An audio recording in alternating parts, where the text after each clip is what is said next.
मुर्दा के साथ ब्याह। श्यामा के जन्म लेते ही उसके पिता की मृत्यु हो गई थी। उसकी मां ने ही उसे पिता का भी प्यार दिया। जब वह बड़ी हुई तो उसकी मां को उसकी शादी की चिंता हुई। उसकी मां ने एक ज्योतिषी को घर बुलाया।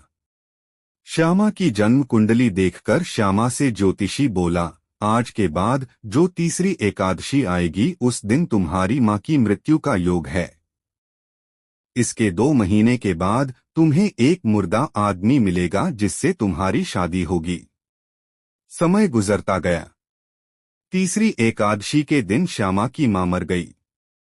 श्यामा की मां की मृत्यु के 2 माह के बाद जब श्यामा कहीं जा रही थी, उसे एक मुर्दा आदमी सड़क पर पड़ा हुआ मिला। श्यामा को ज्योतिषी की कही बात याद आ गई। वह उस मरे हुए आदमी को अपने घर ले आई। कुछ देर बाद श्यामा के दरवाजे पर किसी ने खटखट किया। श्यामा ने दरवाजा खोला तो बाहर देखा कि एक औरत खड़ी है। वह रोते हुए कहने लगी, मेरा इस दुनिया में कोई नहीं है। मैं बहुत थक गई हूं। मुझे एक रात के लिए जगह दे दीजिए। कल सुबह मैं वापस चली जाऊंगी। श्यामा को दया आ गई। उसने उस औरत को एक रात ठहरने के लिए जगह दे दी। श्यामा मुर्दा के सिर को अपनी गोदी में रखकर शिव का नाम जपने लगी। शिव शिव की ध्वनि शिवलोक में शिव और पार्वती के कानों में पहुंची। इस ध्वनि को सुनकर पार्वती ने शिव से कहा, स्वामी, आप तो भक्त वत्सल हैं।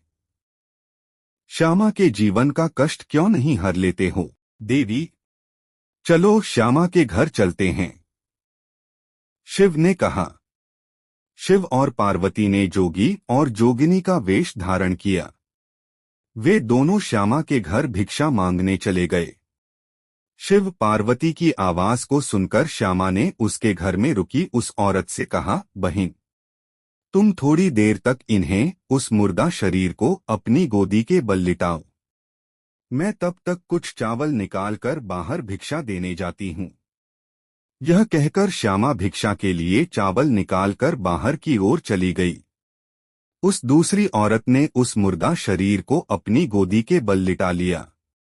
जैसे ही श्यामा ने चावल शिव और पार्वती के भिक्षा पात्र में डाले, शिव पार्वती के आशीर्वाद से उस मुर्दा शरीर में जान आ गई। उसने कहा, मैं एक राजकुमार हूँ। मेरे साथियों ने मुझे धोखा देकर मारने की कोशिश की थी। मैं यहाँ कैसे पहुंचा? तुम्हें यहाँ तक मैं लाई हूँ।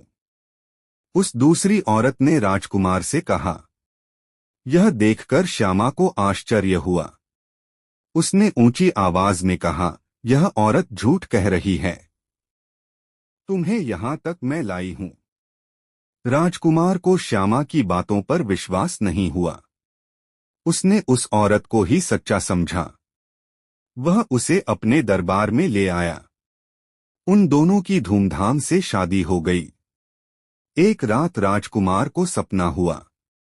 सपने में उसने शिव और पार्वती को देखा। उन्होंने राजकुमार से कहा, वत्स, तुम जिसे पत्नी मान बैठे हो वह धोखेबाज औरत है। तुम्हें सड़क से अपने घर वह नहीं लाई। तुम्हें श्यामा नाम की लड़की अपने घर लाई थी। सुबह उठते ही राजकुमार ने उस औरत को अपना देखा सपना सुनाया। सुनकर उसके होश उड़ गए। वह रोते हुए बोली, तुम मेरे वचनों से अधिक सपनों पर विश्वास करते हो? स्वप्न झूठे भी तो हो सकते हैं। राजकुमार उसकी बातों में आ गया। उसने सोचा, मेरी पत्नी ठीक कहती है। सपनों से अधिक मुझे अपनी पत्नी पर विश्वास करना चाहिए। दूसरी रात को भी राजकुमार को वही सपना हुआ। उसने सपने में शिव और पार्वती से कहा, मेरी पत्नी कहती है कि सपने तो झूठे भी हो सकते हैं। कल हम जोगी जोगिनी के वेश में राज दरबार में आएंगे, तब तो तुम्हें हमारी बात पर विश्वास हो जाएगा। शिव पार्वती ने राजकुमार से कहा। राजकुमार की नींद खुल गई। उसने इस सपने के बारे में अपनी पत्नी को नहीं बताया। सुबह शिव और पार्वती उसके दरबार में जोगी और जोगिनी के रूप में आ गए। जैसे ही राजकुमार की पत्नी ने उन्हें देखा तो वह अंदर छिप गई। राजकुमार को उसकी वास्तविकता पता चल गई। दूसरे दिन राजकुमार श्यामा को ढूंढकर अपने दरबार में लाया। राजकुमार और श्यामा का धूमधाम से विवाह हो गया। राजकुमार की पत्नी बनी उस औरत को राजकुमार ने कठोर दंड दिया। धन्यवाद पूरा वीडियो देखने के लिए। अगर आपको ये वीडियो अच्छा लगा हो तो प्लीज इसको लाइक करें और चैनल को सब्सक्राइब करें।